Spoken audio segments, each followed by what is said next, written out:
जब मैं कॉलेज से वापस आई तो शाम का वक्त हो चुका था। गली के नुक्कड़ पर खेलते बच्चे और धूप के आखिरी टुकड़े जैसा दिखता ये रोज का नजारा था। इसमें कुछ भी खास नहीं था, लेकिन घर में कदम रखते ही वही जानी पहचानी आवाज सुनाई दी। सिलाई मशीन की आवाज, वही जो मैं बरसों से सुनती आ रही थी। मैं चुपचाप अंदर दाखिल हुई, बैग सोफे पर रखा और दबे पांव उस कमरे में गई जहां माँ हमेशा बैठी होती थी। आज भी वही मंजर था। वो फर्श पर बैठी कपड़े सिल रही थी। उनका हाथ लगातार सिलाई मशीन के हैंडल पर चल रहा था और बगल में धागों का डिब्बा रखा था, जिसमें कई रंगों के धागे थे, जैसे कि मेरे मन के संघर्ष की कहानी सुना रहे हों। मैं उनके पीछे जाकर धीरे से अपने दोनों हाथ उनके गले के पास डाल दिए। वो चौंक गईं और मुस्कुरा दी। माँ, हर वक्त यही कपड़े, यही मशीन? मैंने उनके गाल पर प्यार करते हुए कहा। पापा की पेंशन आती है, गुजारा तो हो जाता है ना, फिर क्यों इतनी मेहनत करती हो? उन्होंने सिलाई रोककर गर्दन मोड़ी, मेरी तरफ ऐसे देखा जैसे सब कुछ जानती हूँ। लेकिन फिर भी मैं पूछ रही हूँ। ये सब तुम्हारे लिए है मेरी बच्ची, उन्होंने प्यार से कहा। तुम्हारी शादी के दहेज के लिए? मैंने उनके चेहरे की तरफ ध्यान से देखा। वो मुस्कुरा रही थीं, मगर उनकी आंखों में थकान की परछाइयां साफ दिखाई दे रही थी। उनके होंठ हिल रहे थे, लेकिन साथ ही वो खांस भी रही थीं। वही पुरानी सी खांसी जो अब बहुत जिद्दी होती जा रही थी। माँ, छोड़ दो ये सब, आराम करो, आपकी तबीयत भी ठीक नहीं लग रही है। मैंने उनके हाथ से कपड़ा लेकर एक तरफ रख दिया। नहीं बेटा, अभी तो बहुत पैसा जमा करना है, उन्होंने एक लम्हे को रुककर कहा। वैसे भी काफी पैसा जमा हो भी गया है, कम से कम 20-25 लाख तो हो गए होंगे बैंक में। ये सुनते ही मैं हैरान रह गई। कभी उन्होंने मेरे सामने ये बात नहीं की थी। ये सुनकर दिल जैसे थम सा गया। मैंने सिर्फ इतना कहा, इतना पैसा अकेले कैसे? थोड़ा थोड़ा करके, बरसों की मेहनत है ये। मैंने किसी को नहीं बताया, बस तुम्हारे लिए है। मैंने उनके घुटनों पर सिर रख दिया। माँ, आपने मेरे लिए इतनी मेहनत की, कौन करेगा? अगर माँ करे तो कौन? उनके लहजे में मजबूती थी। तुम्हें पता है ना, तुम जैसी माँ सबको नहीं मिलती, मैंने धीरे से कहा। वह हंसने लगी। तो क्या हुआ? अगर पापा की पेंशन है, घर है, पर अच्छे रिश्ते वाले तो सब कुछ देखते हैं। सिर्फ सादगी नहीं, जेवर, फ्रिज, टीवी, बेड, सब चाहिए होता है। और तुम तो मेरी राजकुमारी हो। तुम्हारी शादी राजकुमारी की तरह होगी। मैंने उनकी आंखों में चमक देखी। शायद वो किसी ऐसे सपने को हकीकत में देख रही थी जो मेरे लिए अभी देखना भी बहुत दूर था। मैं उनकी गोद में सिर रखकर लेट गई। वो मेरे बाल सहलाती रहीं। सिलाई मशीन अब खामोश हो चुकी थी, पर कमरे में जो सुकून था वो उस मशीन की आवाज से कहीं ज्यादा गहरा और प्यार भरा था। माँ, अगर कभी कुछ ना हुआ तो? मैंने धीरे से पूछा। कुछ ना होगा तब होगा। मैंने जो सोच रखा है वो पूरा होकर रहेगा। उनकी खांसी फिर से शुरू हो गई। वो उठकर पानी पीने लगी तो मैं जल्दी से गिलास पकड़ लाई। चलो डॉक्टर के पास चलते हैं, वो कहने लगी। नहीं, ये पुरानी खांसी है, ठीक हो जाएगी, तुम इतनी फिक्र मत किया करो। मैं कुछ नहीं बोली, बस उन्हें देखती रही। उनकी पतली सी हड्डियों पर ढीला ढाला सूट, हाथों में सिलाई मशीन के निशान और आंखों में बस एक सपना जो मेरी खुशी का था। अगले दिन हमेशा की तरह मैं कॉलेज गई थी। वापस आई तो माँ सिलाई मशीन पर काम नहीं कर रही थी, बल्कि किचन में बैठकर चाय पी रही थी। मुझे देखकर उनके चेहरे पर एक अलग सी खुशी दिखाई दी। आज बहुत खुश लग रही हो माँ, मैं बैठते हुए बोली। उन्होंने चाय का कप मेज पर रखा और धीरे से बोली, आज रिश्ते वाली आई थी। एक लड़के वालों ने तुम्हारी तस्वीर देखी है, उन्हें तुम पसंद आ गई हो। मैंने हैरानी से पूछा, आपने मेरी तस्वीर कब दे दी? कभी कभी खुद भी तो कुछ करना होता है एक माँ को। मैंने तुम्हें बताया नहीं था, लेकिन कुछ दिन पहले रिश्ते वाली को तुम्हारी तस्वीर दे दी थी। उसने कल शाम को लड़के वालों को दिखाई। कैसे लोग हैं, क्या काम करते हैं? मैं थोड़ा जोश में आ गई। लड़का प्राइवेट कंपनी में इंजीनियर है, घर भी उनका अपना है, बस कल आकर तुम्हें देखना चाहते हैं। माँ, आपने मुझे बताया नहीं, मैं थोड़ी नाराजगी से बोली। बता देती तो तुम परेशान हो जाती। मैं चाहती थी कि सब कुछ खामोशी से हो, बिना किसी दबाव के। मैं खामोश हो गई। अंदर कहीं न कहीं एक उलझन ने घेर कर रख लिया था, और साथ ही ये डर भी, जैसे ये सब कुछ अचानक हो रहा था। अगली सुबह माँ ने मुझसे कहा, बेटा तुम कॉलेज से जल्दी आ जाना, कल वाले रिश्ते वालों ने फोन किया है, वो अब आना चाहते हैं। मैंने उन्हें शाम का वक्त दे दिया है। मैंने हाँ में सिर हिलाया। कॉलेज से आते वक्त मेरे कदम जरा तेज थे, दिल में हल्की सी गर्माहट भी थी। घर पहुंची तो दरवाजा खुला हुआ था। मैंने देखा कि माँ ने घर काफी अच्छे से सजाया हुआ था। मैंने माँ से कहा, ये सब? वो कहने लगी, मैं तुम्हारे लिए सब कुछ बेहतर करना चाहती हूँ। मैंने कहा, माँ, आपने बहुत कर लिया है, अब आप आराम करिए, चाय बनाकर मैं तैयार करती हूँ। वो बोली, नहीं, मैं खुद ही बना लूंगी। उन्होंने जबरदस्ती उठने की कोशिश की, लेकिन जैसे ही वो खड़ी हुई उनका संतुलन बिगड़ गया। मैं तुरंत आगे बढ़ी। माँ, वो मेरे बाजू पर हाथ रखकर रुक गईं। फिर एक लम्हे को उनकी आंखें बंद हो गईं, चेहरा सफेद हो रहा था। माँ, क्या हुआ? मैंने उन्हें बाजू से पकड़कर सहारा दिया। उन्होंने कुछ बोलने की कोशिश की पर उनकी आवाज नहीं निकली। फिर अचानक वो मेरी बाहों में गिर गई। माँ, माँ, आंखें खोलो। मेरा दिल जैसे गले में अटक गया था। मैंने तुरंत मोबाइल उठाया और पड़ोसी को फोन किया। माँ को लेकर मैं अस्पताल की तरफ निकल पड़ी। पूरे रास्ते मैं भगवान से प्रार्थना करती रही कि मेरी माँ को कुछ भी ना हो। उनका सिर मेरी गोद में था और मैं सिर्फ यही कह रही थी, माँ, आप बहुत हिम्मत वाली हैं, आप मेरी माँ हैं, आपको कुछ भी नहीं होगा, आपको मेरे लिए ठीक होना ही होगा। लेकिन जब मैं अस्पताल पहुंची और फिर जो सुना वो मेरे बर्दाश्त से बाहर था। हम माफी चाहते हैं, आपकी माँ का देहांत हो चुका है, उन्हें बहुत भयंकर हार्ट अटैक आया था। डॉक्टर के शब्दों की आवाज मुझे सुनाई तो दे रही थी, लेकिन कुछ भी समझ में नहीं आ रहा था। मैं वहीं कुर्सी पर बैठ गई, आंखें बिल्कुल खाली। अस्पताल की रोशनी जैसे मेरी आंखों में चुभने लगी थी। कमरा, डॉक्टर, नर्सें, सब कुछ एक धुंध में बदल गए थे। मुझे याद है मेरी माँ का ठंडा हाथ मेरी उंगलियों में था और मैं सिर्फ उनकी आंखों को देख रही थी, बंद आंखें, जैसे वो कुछ कह रही हों। कितनी अच्छी औरत थी, सारी जिंदगी बस अपनी बेटी के लिए ही जीती रही। मोहल्ले वाले इसी तरह की बातें कर रहे थे और मैं बस खामोश बैठी हुई थी। मेरी आंखों में आंसू नहीं थे, शायद सदमा इतना गहरा था कि आंसू भी अब सूख चुके थे।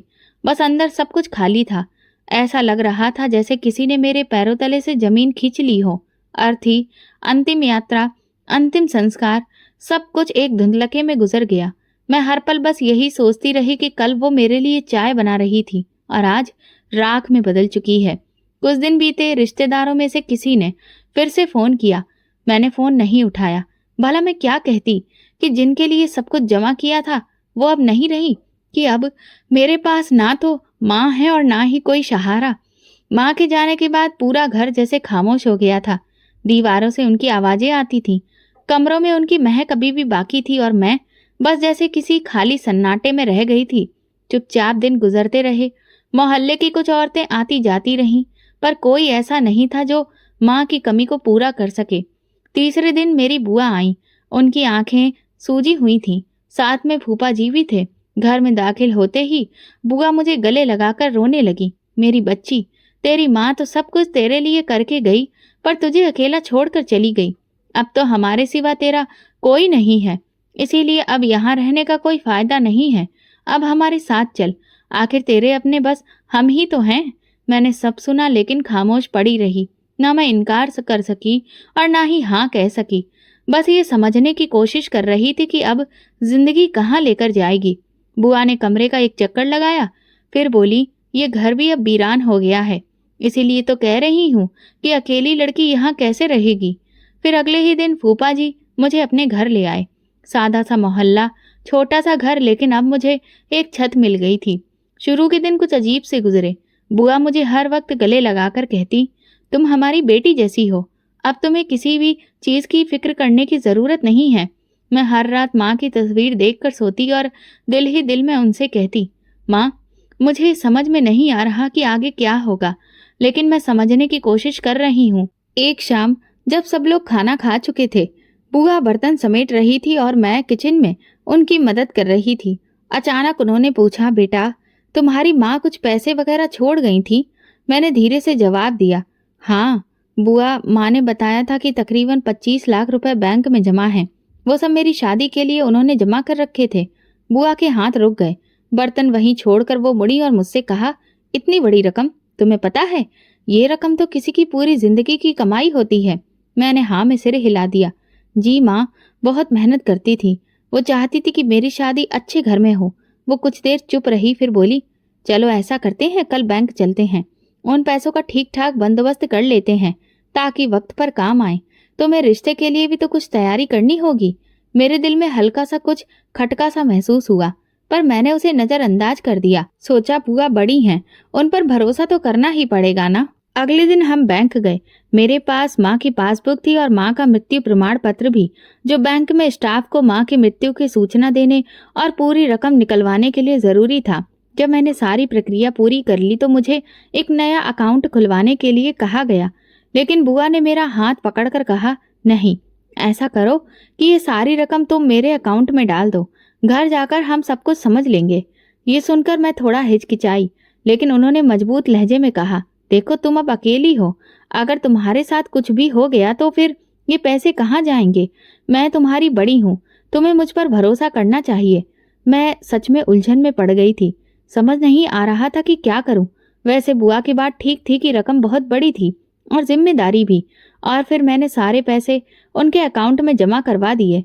फॉर्म पर जब मैं दस्तखत कर रही थी तो मेरे दिल में एक अजीब सी बेचैनी थी, लेकिन फिर भी मैंने खुद को समझा लिया, ये मेरे पिता की बहन है, भला ये मेरे साथ कुछ गलत क्यों करेंगी।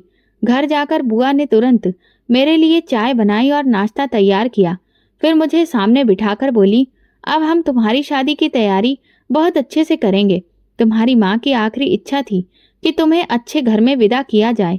मैं हल्की सी मुस्कुराहट के साथ उनकी इस बात का शुक्रिया अदा किया, लेकिन फिर भी मेरा दिल पूरी तरह से निश्चिंत नहीं था। बुआ के बर्ताव में कुछ बदलाव सा लग रहा था, जैसे अब वो ज्यादा ही औपचारिक हो गई थीं। धीरे धीरे 2 हफ्ते गुजर चुके थे।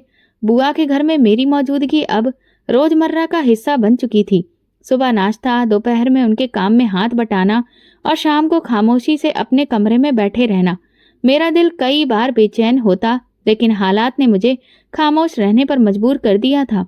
एक शाम जब हम सब लोग बैठे थे और खाने के बाद चाय पी रहे थे, बुआ ने अचानक से बात छेड़ी, रश्मि, मैं उन लड़के वालों से बात की थी जिन्होंने तुम्हें देखने के लिए कहा था।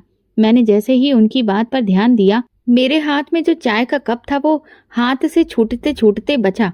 तो फिर क्या कहा उन्होंने? मैंने पूछा। बुआ बोली, उन्होंने तो हाँ ही की थी, लेकिन मैंने ही इनकार कर दिया। ये सुनते ही मेरे अंदर एक सन्नाटा सा छा गया। इनकार? लेकिन क्यों? बुआ ने चाय की एक घूंट ली, फिर अपने अजीब से अंदाज में बोली, अरे तुम्हें नहीं पता उस लड़के के बारे में? मैंने खुद से पता करवाया था तो मुझे पता चला कि वो लड़का तो आए दिन नशा करता है। अब तुम ही बताओ, ऐसे घर में भला मैं तुम्हें कैसे दे सकती हूँ? ये सुनते ही मैं गहरी सोच में पड़ गई। मुझे ऐसा लगा जैसे किसी ने अंदर से मुझे बिल्कुल खाली कर दिया हो। वो लड़का जिसकी तस्वीर माँ ने बड़े ही फक्र से देखी थी, जिसकी नौकरी, पढ़ाई और शराफत की बात खुद माँ ने की थी, अब अचानक से वो शराबी निकल आया। क्या आपने खुद देखा था? मैंने बुआ से पूछा। उन्होंने मुझे घूर कर देखा। तुम्हें हम पर भरोसा नहीं है क्या? नहीं बुआ, ऐसी बात नहीं है, बस माँ ही तो कह रही थी कि वो लोग बहुत अच्छे हैं। बुआ का लहजा एकदम सख्त हो गया। तुम्हारी माँ अब इस दुनिया में नहीं है। अब तुम्हारा फैसला हम करेंगे। हम जो बेहतर समझेंगे वही होगा। तुम्हें अभी बहुत कुछ सीखना है। मैं चुप हो गई। दिल में एक कसक सी उठी, लेकिन जुबान बंद रही। अगले दिन मैंने रोज की तरह सारे घर के काम निपटाए। झाड़ू, बर्तन, कपड़े, सब कुछ जैसे अब मेरी जिम्मेदारी बन गया था। शाम को फूफा जी आए तो मैंने सुना वो बुआ से धीमी आवाज में कह रहे थे, तुमने पैसे अपने अकाउंट में जमा करवा लिए हैं? अब क्या सोचा है लड़की के बारे में? बुआ की आवाज साफ सुनाई दी, अभी कुछ नहीं, अभी तो बहुत काम बाकी है। वो जब खुद पूछेगी तब देखेंगे। ये सुनते ही मेरे कदम जैसे जमीन में धंस गए। यानी बात मेरी हो रही थी और मेरे लिए फैसले भी खामोशी से लिए जा रहे थे। रात को जब सब लोग सोने चले गए तो मैं छत पर जाकर बैठ गई। नीचे शहर का शोर सुनाई दे रहा था, लेकिन मेरे अंदर एक सन्नाटा था जो हर गुजरते दिन के साथ गहरा होता जा रहा था। मैंने अपनी डायरी निकाली और लिखा, माँ, आज पहली बार लगा जैसे मेरे अपने फैसले मेरे हाथों से फिसल रहे हैं। मैंने चुपचाप सब कुछ उनके हवाले कर दिया। आपके पैसे, आपका सपना, सब कुछ। और माँ, मैं अब बस एक तमाशाई बन गई हूँ। अगले दिन बुआ ने मुझे साथ में बाजार चलने को कहा। हमें थोड़ी बहुत खरीदारी करनी थी। बुआ ने अपने लिए नए सूट लिए।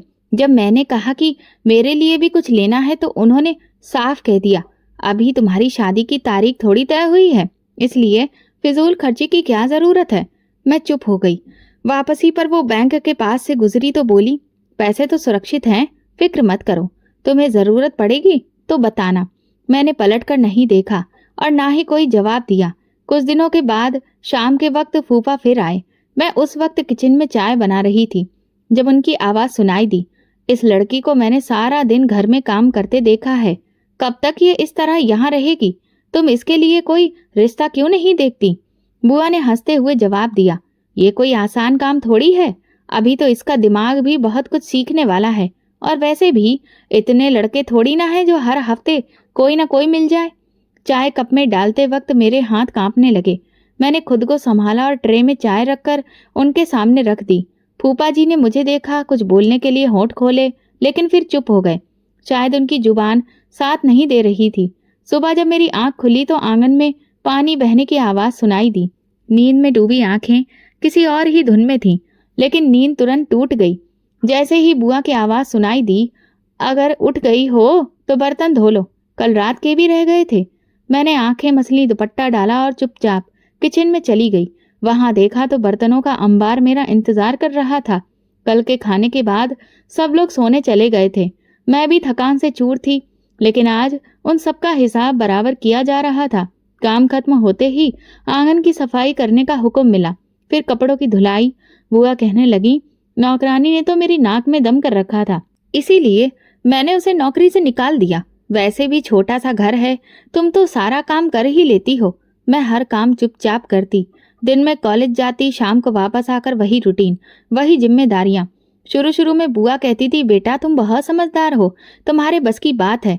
फिर धीरे धीरे उनके जुमले बदलने लगे, अब ये सब तुम ही करोगी, हमसे नहीं होता। वो बच्ची है, उसे आराम भी करने दिया करो। लेकिन बुआ का जवाब हमेशा यही होता, जब अपने घर जाएगी तब आराम कर लेगी, यहाँ तो जो है वो करना ही है। एक दिन शाम को जब मैं कॉलेज से वापस आ रही थी, मोहल्ले की एक औरत रुकी। उनके साथ में एक और औरत थी, शायद वो रिश्ता करवाने वाली थी। उन्होंने कहा, बेटी तुम बहुत खूबसूरत हो, बहुत शरीफ भी लगती हो, अगर इजाजत हो तो एक रिश्ता दिखाऊं, लड़का बैंक में नौकरी करता है। मैं खामोश रही। फिर उस औरत ने खुद ही कहा, चलो ठीक है, हम तुम्हारी बुआ से बात कर लेंगे। शाम को वे लोग आए। बुआ ने उन्हें बिठाया, चाय पिलाई, उनकी पूरी बात सुनी और फिर साफ इनकार कर दिया। हमें अभी शादी की फिक्र नहीं है, अभी तो हमारी बच्ची छोटी है। मैं कमरे से सब कुछ सुन रही थी। जब वे लोग चले गए तो मैंने हिम्मत करके पूछा, बुआ आपने उन्हें इनकार क्यों कर दिया? बुआ ने कहा, ये क्या तुम्हारा काम है पूछने का? हम जानते हैं कि कब क्या करना है। रिश्ता कोई सब्जी नहीं होती जो रोज कोई आके देखे। मैं चुप हो गई। अगले दिन फिर किसी ने बुआ से मेरे बारे में बात की, लेकिन जवाब वही था, हमें नहीं करनी अपनी भतीजी की शादी, ये सबके बस की बात नहीं है। ये बात दिल में चुभती जरूर थी, लेकिन मेरी जुबान बंद थी। इनकार की वजह कभी मेरी उम्र, कभी मेरी पढ़ाई, कभी मेरे लिए अच्छे रिश्ते का इंतजार बताया जा रहा था। हालांकि दिल कहता था कि वजह कुछ और ही है। अक्सर मैं खुद से सवाल करती, क्या वो मेरा ख्याल रख रही हैं या फिर बस वक्त गुजार रही हैं? लेकिन जवाब हमेशा धुंधला होता। एक दिन जब मैं बाजार से सौदा लेकर आई तो अंदर से आवाज आई, सच कहूं तो बड़ी काम की है, सुबह से शाम तक सब कुछ कर देती है। हम तो ऐसी ही नौकरानी की तलाश कर रहे थे।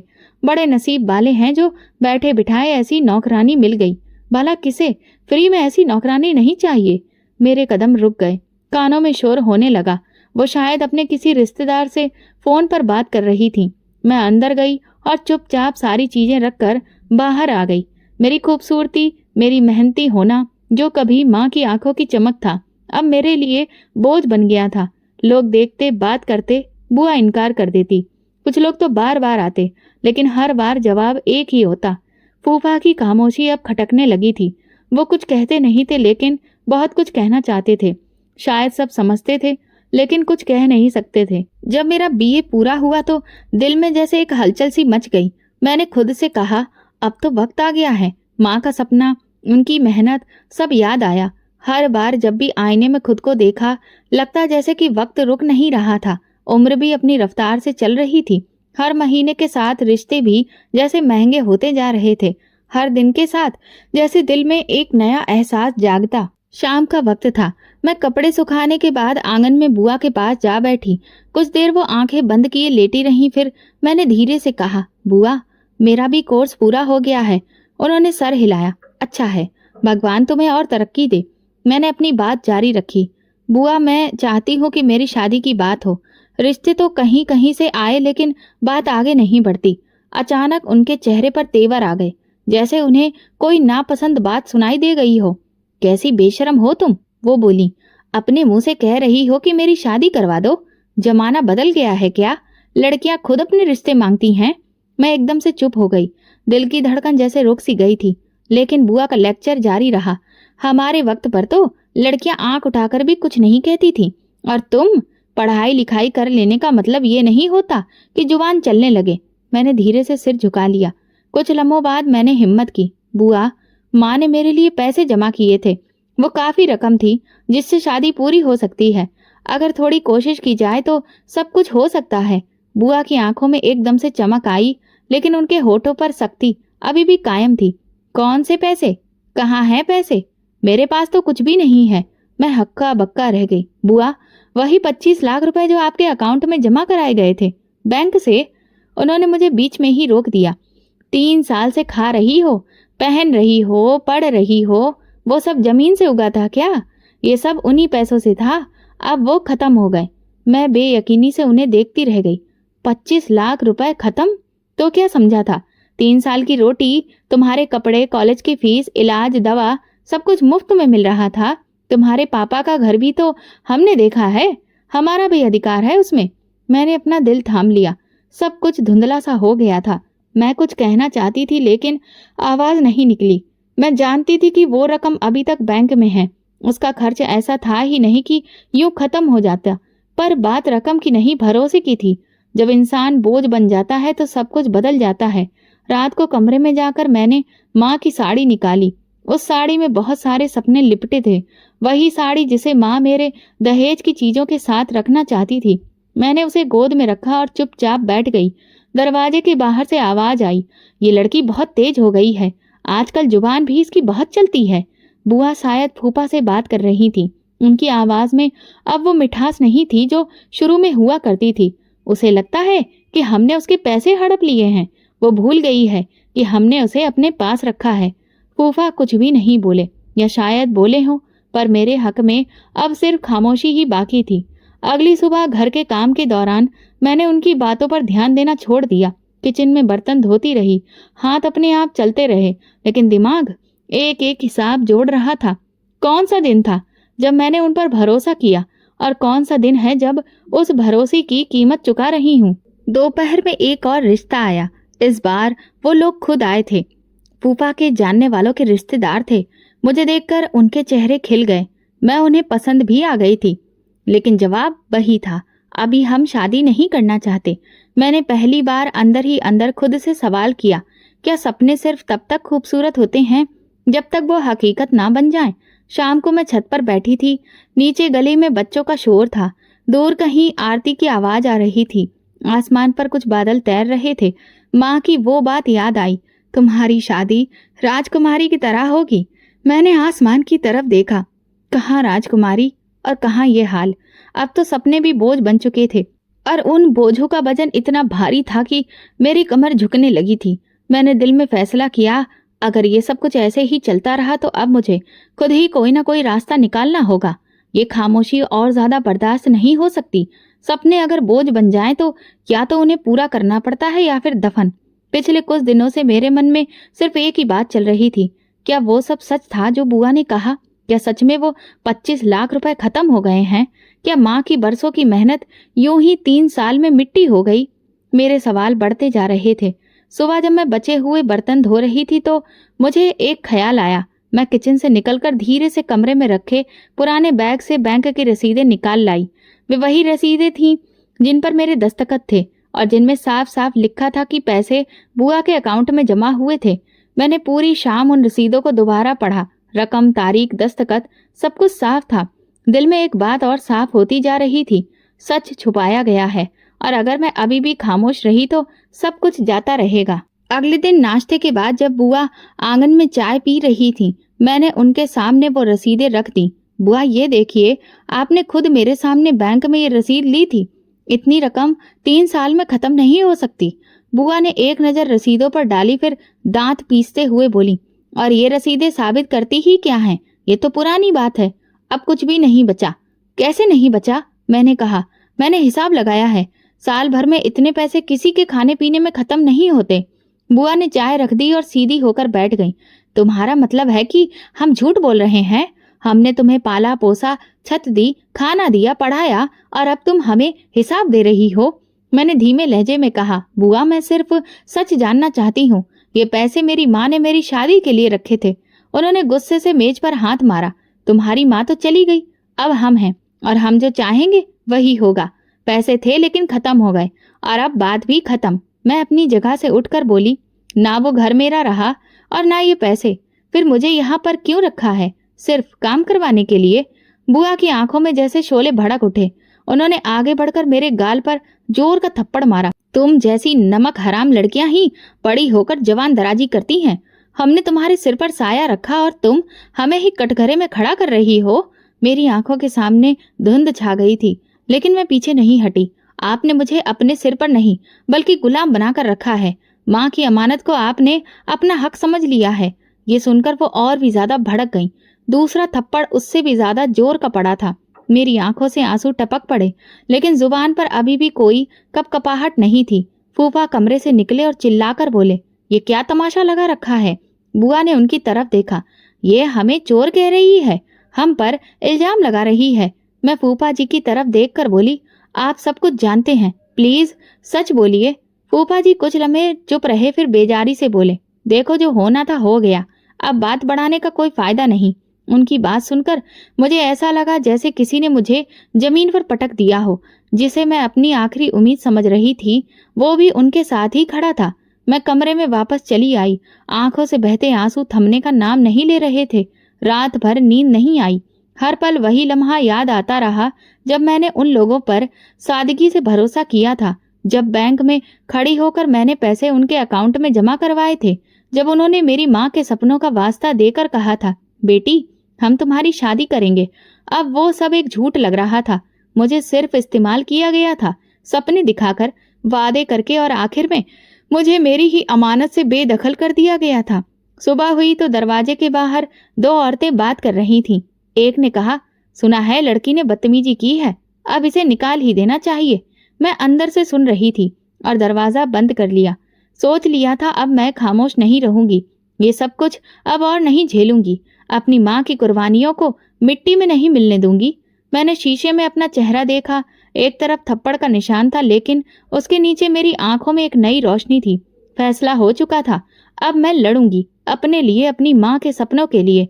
सुबह के वक्त घर में अजीब सी खामोशी थी, जैसे सब कुछ रुक गया हो। मैं कमरे में बैठी थी, कागजात और रसीदें मेरे सामने बिखरी थी। मैंने फैसला कर लिया था, अब उन पैसों का हिसाब लेना है। मैं अपने अधिकार से पीछे नहीं हटूंगी। कुछ देर बाद बुआ अंदर आई। हाथ में पानी का गिलास था, लेकिन चेहरा सख्त। अब क्या चाहती हो तुम? उन्होंने दरवाजे पर खड़े होकर पूछा। अपना अधिकार, और कुछ नहीं। जो पैसे माँ ने मेरे लिए रखे थे उनका हिसाब। मैंने सर उठाकर उनकी आंखों में देखा। बहुत बोलने लगी हो। हमारे ही घर में रहकर हमें आंखें दिखा रही हो। हमने तुम्हें पाला पोसा और तुम बदले में हमें चोर बना रही हो। मैंने जवाब में कहा, मैंने सिर्फ वो मांगा है जो मेरा है, और अगर ये गलत है तो फिर जो आपने किया वो क्या है? वो आगे बढ़ी और गुस्से से मेरी कलाई पकड़कर बोली, चल निकल यहाँ से, बहुत हो गया। हमने तेरा बोझ काफी उठा लिया, अब हमें तुझे और नहीं सहना है। मैंने अपनी कलाई छुड़वाने की कोशिश की। बुआ ये जाती है, मैं कहीं नहीं जा रही जब तक मेरे पैसे वापस नहीं होते। तभी बाहर से फूफा जी की आवाज आई, निकालो इसको, हम यहाँ कोई अनाथालय नहीं चला रहे हैं। बुआ ने मेरे कमरे का सामान समेटना शुरू कर दिया। कुछ कपड़े और किताबें एक बैग में डाल दी, और जैसे मेरा सब कुछ मेरे वजूद से अलग कर दिया गया। ये तेरा सब कुछ है ना, ले जा इसे भी। हमने जो दिया वो वापस नहीं देंगे। बुआ ने दरवाजा खोला और मुझे बाजू से पकड़कर आंगन तक घसीट कर ले आई।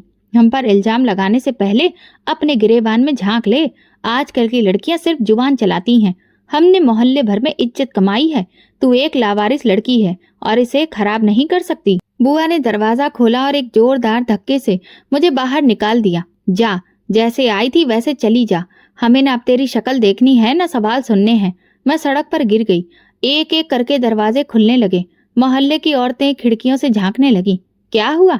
अरे सुना है कि लड़की का चरित्र ठीक नहीं था, अपनी ही बुआ पर इल्जाम लगा रही थी। हमें तो पहले ही शक था, इतनी खूबसूरत होकर भी खामोश रहती थी। कुछ ना कुछ गड़बड़ जरूर थी। मैंने जमीन से बैग उठाया और आंखों में आंसू छुपाते हुए आगे चलने लगी। लोगों की नजरें मेरे पीछे थीं। बातें आसपास हो रही थीं। कहाँ जा रही है अब? अब माँ भी नहीं है और रिश्तेदार भी परेशान करेंगे। अब क्या करेगी?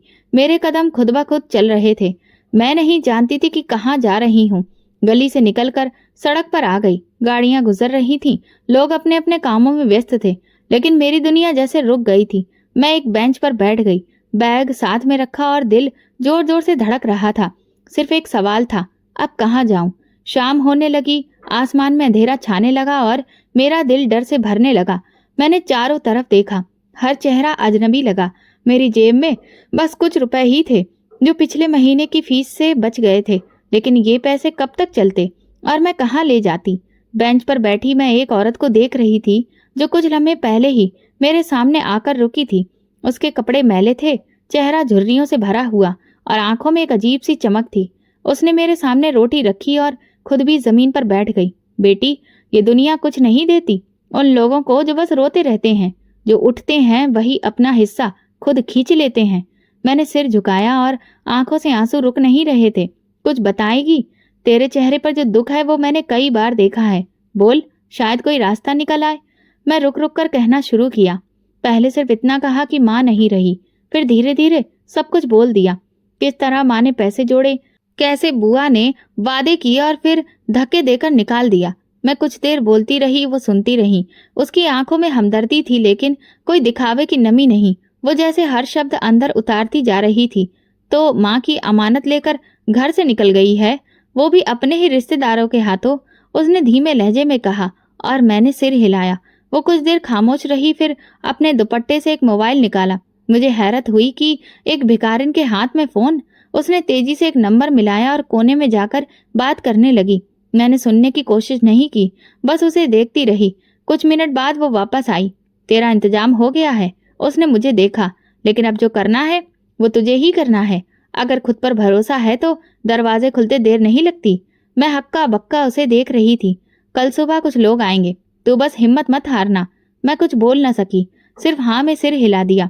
मेरी आंखों में पहली बार एक अजीब सी रोशनी उतरने लगी थी, जैसे किसी ने धुएं भरे आईने को साफ कर दिया हो। अगली सुबह सूरज कुछ देर से निकला, या शायद मुझे ऐसा लगा कि ये रात ही लंबी थी। सुबह उठकर बैग समेटा तो वो औरत गायब थी। सिर्फ एक कागज छोड़ गई थी, जिसमें कुछ शब्द लिखे थे। खुद को कभी कमजोर मत समझना। तेरे अंदर जो आग है वो पहाड़ को भी पिघला सकती है। दोपहर के करीब 2 लेडी पुलिस ऑफिसर्स वहां पहुंची। साधारण कपड़ों में थीं, लेकिन उनके चेहरे पर जो विश्वास था वो मुझे चौंका गया। उनमें से एक ने कहा, तुम्हारा नाम रश्मि है? मैंने सिर हिलाया। चलो हमारे साथ, हमें सब पता है। तुम्हारी बात हम तक पहुंच चुकी है। मैं थोड़ा झिझकते हुए बोली, कहाँ ले जा रही हैं आप लोग? दूसरी ने मुस्कुराकर कहा, तुम्हें वहीं ले जा रहे हैं जहां तुम जैसी लड़कियां अपने हक के लिए लड़ना सीखती हैं। तुम्हारी पुलिस ट्रेनिंग शुरू होने वाली है और सारे खर्चे हम उठाएंगे। ये सुनकर मैं जैसे सुन्न हो गई। मगर मैं पुलिस? उन्होंने मेरे कंधे पर हाथ रखा। तुम्हारी पढ़ाई है, तुम्हारा जज्बा है, और तुम्हारे साथ जुल्म हुआ है। अब तुम्हें खुद को मजबूत बनाना है। तुम सिर्फ एक केस नहीं हो, तुम एक मिसाल बन सकती हो। रास्ते भर मेरे मन में वही औरत घूमती रही जिसे मैं भिखारिन समझ बैठी थी। वो शायद कोई आम औरत नहीं थी, शायद किसी डिपार्टमेंट या किसी खास मिशन की अफसर थी। लेकिन उनकी आंखों में जो चमक थी वो सच थी, जैसे वो जानती हो कि मैं खुद को गिरने नहीं दूंगी। हम पुलिस ट्रेनिंग सेंटर पहुंचे, जहां एक छोटा सा कैंप था। वहां कुछ और लड़कियां भी मौजूद थीं। उन सब की अपनी अपनी कहानी थी। किसी को उनके बाप ने निकाल दिया था, तो किसी को उसके पति ने छोड़ दिया था, और किसी की माँ को ससुराल वालों ने मार दिया था।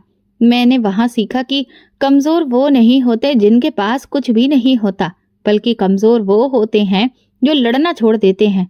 उस रात मैंने अपनी डायरी में पहली बार कुछ लिखा, माँ, आज किसी ने मेरी माँ बनने की कोशिश की।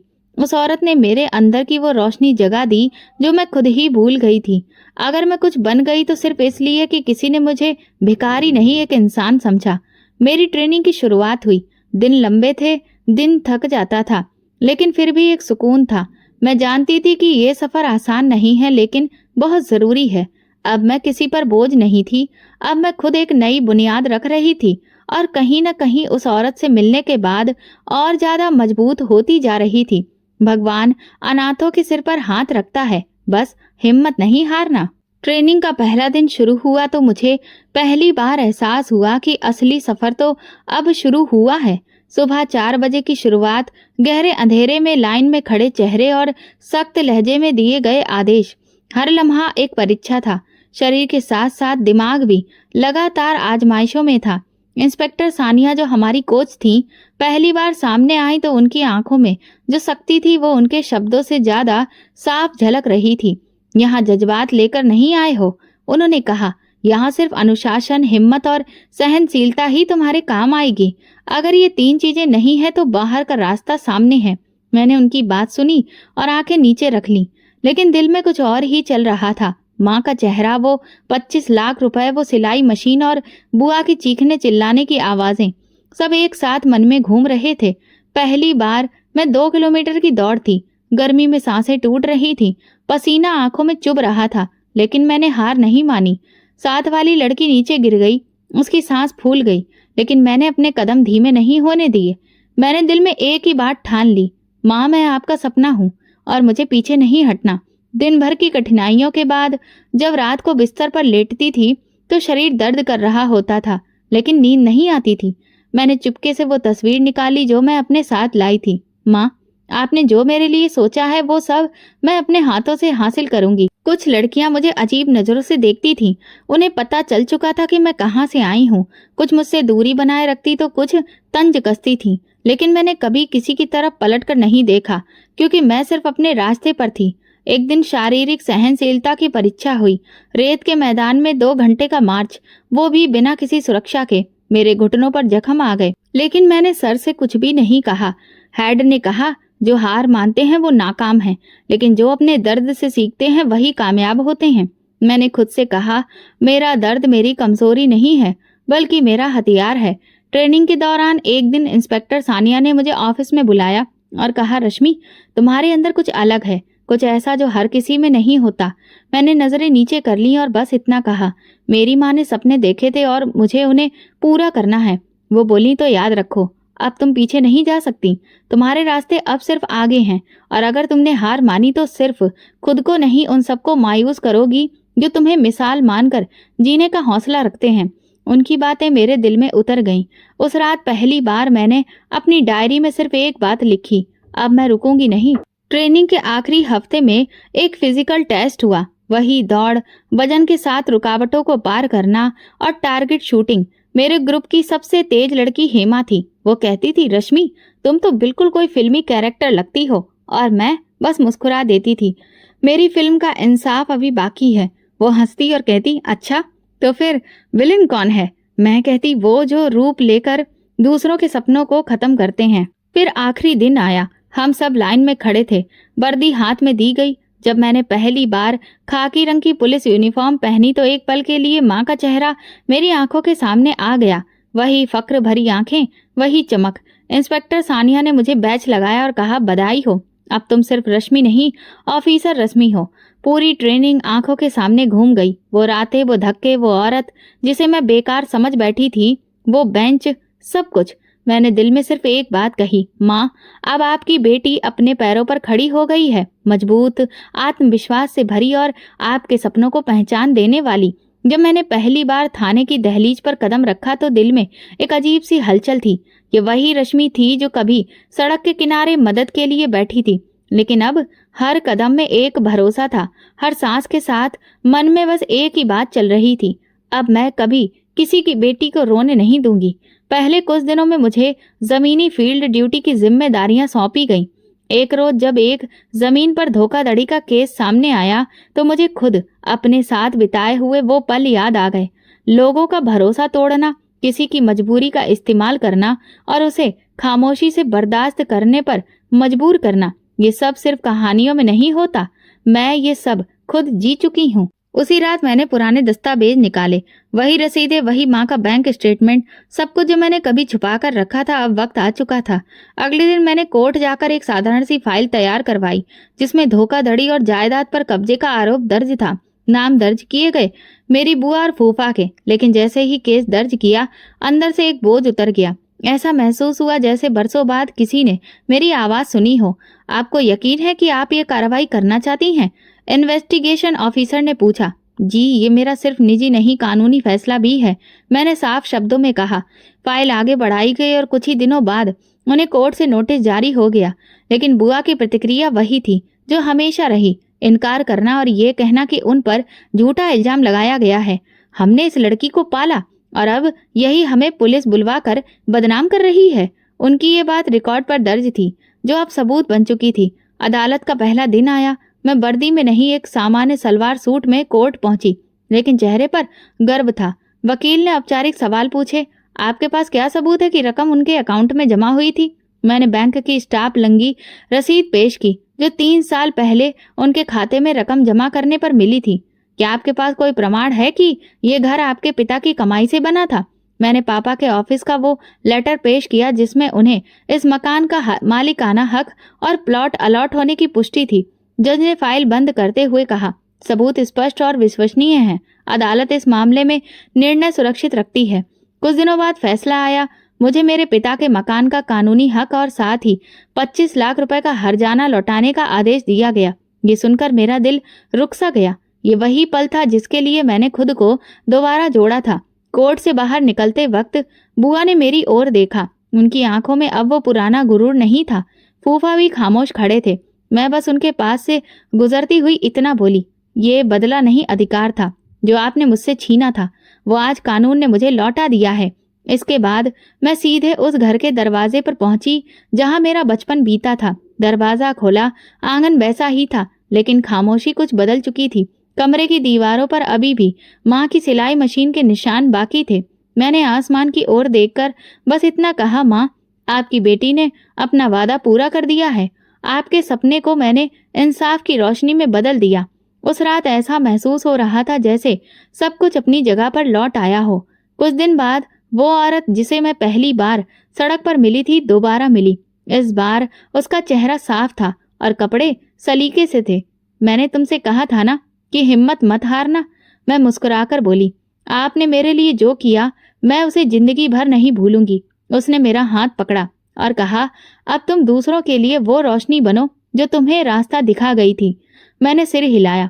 अब जो कुछ भी था वो मेरा था और अब जो मैं बन चुकी थी वो बहुत सी लड़कियों के लिए उम्मीद का चिराग बनने वाला था।